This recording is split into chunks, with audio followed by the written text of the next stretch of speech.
Por trás da pintura vermelha brilhante dos motores que pareciam indestrutíveis, escondia-se uma história muito mais complexa. A International Harvester não apenas fabricava tratores e caminhões. Construiu as máquinas que literalmente impulsionaram os Estados Unidos durante grande parte do século XX.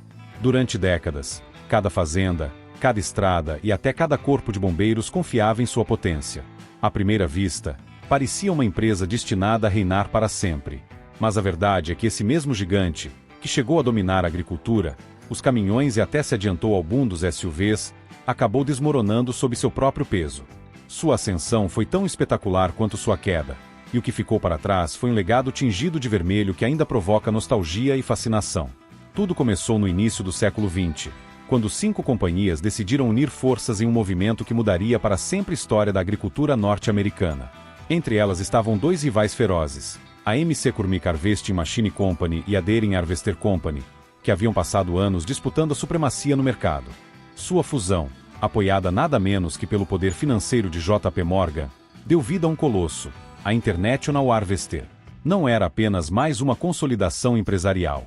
Era a criação de um monstro industrial com a ambição de transformar a forma de cultivar e trabalhar a terra. A McCormick trouxe a inovação que havia revolucionado a colheita de grãos, enquanto a Deere acrescentou uma rede de distribuição global que lhe dava alcance imediato. O resultado foi uma companhia pronta para conquistar não apenas os campos dos Estados Unidos, mas também mercados internacionais. O momento não poderia ser mais oportuno. A fronteira agrícola estava se fechando, a mecanização avançava a passos largos e os agricultores precisavam de máquinas capazes de trabalhar mais rápido e com menos esforço humano. A International Harvester respondeu com uma promessa clara: durabilidade, potência e confiabilidade. Desde seus primeiros anos, a empresa deixou claro que não seria apenas mais um jogador na indústria, mas o nome que definiria o futuro da agricultura moderna. Mas o que começou como uma aliança para dominar os campos logo abriria as portas para um império muito maior. Em 1924, a International Harvester apresentou ao mundo algo que não era apenas mais um trator, o Farmall. À primeira vista, podia parecer apenas uma máquina vermelha como tantas outras, mas na realidade era um sistema completo que transformaria a forma de cultivar nos Estados Unidos. O Farmall não apenas arava a terra. Com seus implementos intercambiáveis, podia semear, cultivar e colher, tornando-se um aliado versátil para qualquer agricultor. Seu design de rodas dianteiras em forma de triciclo permitia manobrar facilmente entre fileiras de culturas, algo que até então parecia impossível. Foi tão inovador que se tornou um modelo a ser seguido por toda uma geração de tratores. Mas não era apenas questão de tecnologia. O vermelho intenso de sua pintura e o logotipo daí tornaram-se símbolos de confiança e prosperidade no coração rural dos Estados Unidos. Para muitos agricultores, ter um Farmall era mais que possuir uma máquina, era garantir o futuro da família. O sucesso foi imediato. O Farmall era produzido em massa, confiável e tão fácil de manter que se tornou parte da vida diária de milhares de fazendas. Não demorou para que a International Harvester conquistasse um lugar na memória coletiva do país, consolidando-se como a marca que fazia a terra trabalhar a favor do homem. O sucesso na agricultura deu à International Harvester a confiança para olhar além dos campos. Se suas máquinas podiam resistir a jornadas intermináveis sob o sol e cargas impossíveis, por que não aplicar a mesma filosofia a outras indústrias? Foi assim que a empresa deu o salto para os caminhões, motores a diesel e máquinas de construção. E não fez isso pela metade. Seus engenheiros projetaram motores que logo se tornaram lenda, como o DT466, famoso por aguentar milhões de quilômetros com pouco mais que uma manutenção básica. Esses motores, com blocos de ferro fundido e sistemas simples de reparo, eram tão robustos que muitos ainda funcionam até hoje. Os caminhões da International também deixaram sua marca. A Van Metro tornou-se indispensável nas entregas urbanas, enquanto a série Lodestar dominava as obras de construção e os serviços municipais. E para os transportadores de longa distância, a linha Transtar mostrou que aí podia competir de igual para igual com gigantes como Mack ou White. Até os corpos de bombeiros adotaram seus veículos, confiando naquela potência bruta que nunca falhava em emergências. E na construção, suas máquinas demonstravam a mesma resistência que nas fazendas. Suportavam poeira, calor e cargas extremas sem parar. Em cada novo mercado, a International Harvester repetia a mesma fórmula. Máquinas superdimensionadas, confiáveis e fáceis de manter. E a cada passo, sua reputação crescia. Parecia que a empresa podia com tudo. Mas essa ambição implacável também traria consequências que logo começariam a se fazer sentir. Em 1961, a International Harvester surpreendeu a todos com algo que ninguém esperava de um fabricante de tratores e caminhões, um veículo utilitário pensado tanto para o campo quanto para a aventura. Seu nome era simples, mas poderoso, o Scout. Décadas antes de os SUVs conquistarem as estradas, aí já havia entendido o que as pessoas precisavam. O Scout não era um automóvel convencional, mas também não era um caminhão pesado. Era um veículo todo-terreno robusto, com tração nas 4 rodas, grande distância do solo e a resistência que apenas uma empresa acostumada a fabricar máquinas duras podia oferecer. Os fazendeiros o usavam para se deslocar em terrenos impossíveis, os rancheros o adotaram como ferramenta de trabalho, e os entusiastas da vida ao ar livre o transformaram em companheiro ideal para sair da estrada asfaltada. Tinha potência, praticidade e a essência daquela filosofia de máquinas para tudo que a International Harvester havia aperfeiçoado. O Scout estava disponível como picape ou perua, abrindo um leque de usos que o tornava único em sua época. Foi, literalmente, um visionário, criando um segmento de mercado que marcas como Ford e Chevrolet levariam quase 20 anos para explorar por completo. Por um momento, parecia que aí não apenas havia conquistado a agricultura e os caminhões, mas também estava criando o futuro da indústria automotiva. Mas, enquanto o Scout crescia em popularidade, os primeiros sinais de desgaste no gigante vermelho começavam a se tornar visíveis. Os anos 50 e 60 marcaram o auge do Império Vermelho. Nesse período, a International Harvester não apenas dominava a agricultura, como também havia se transformado em sinônimo de poder industrial norte-americano. Seus tratores Farmall e a Série 66 eram mais do que simples máquinas. Representavam prosperidade, modernidade e a promessa de que o campo continuaria crescendo sem limites. A expansão não parou aí. A marca estendeu seu alcance para equipamentos de construção, caminhões e motores, conquistando presença em praticamente todos os setores que precisavam de força bruta e confiabilidade. Desde as obras mais duras até as entregas urbanas, aí tinha uma máquina para cada trabalho. O Scout adicionava um toque de inovação ao catálogo, demonstrando que a empresa podia se antecipar até mesmo a tendências que o restante da indústria ainda não enxergava. A pintura vermelha e o logotipo daí tornaram-se símbolos inconfundíveis. Quando alguém via aquelas iniciais, sabia que estava diante de uma máquina feita para durar.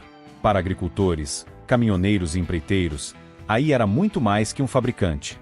Era um aliado, uma garantia de que o investimento renderia frutos por gerações. Durante aqueles anos dourados, parecia que nada nem ninguém poderia deter o gigante. O que nos anos 50 e 60 parecia um império indestrutível começou a se fragmentar na década de 1970. A diversificação, que antes havia sido a grande força da International Harvester, transformou-se em um fardo difícil de sustentar. A empresa tentava ser tudo ao mesmo tempo: fabricante de tratores, caminhões, máquinas de construção e até veículos de consumo. Cada divisão exigia recursos, inovação e uma estratégia própria, e manter tudo em equilíbrio tornou-se impossível. Os problemas trabalhistas também explodiram. A famosa greve de 1979 paralisou a produção durante 6 meses, deixando distribuidores e clientes sem peças nem serviços. Essa pausa não apenas custou milhões em vendas perdidas, como também abriu espaço para que concorrentes ocupassem um mercado que aí jamais recuperaria. Enquanto isso, a inovação havia estagnado. Os projetos que um dia marcaram a diferença já pareciam antiquados diante de rivais que investiam em tecnologia avançada. Sistemas hidráulicos mais eficientes, controles eletrônicos e motores projetados para consumir menos combustível.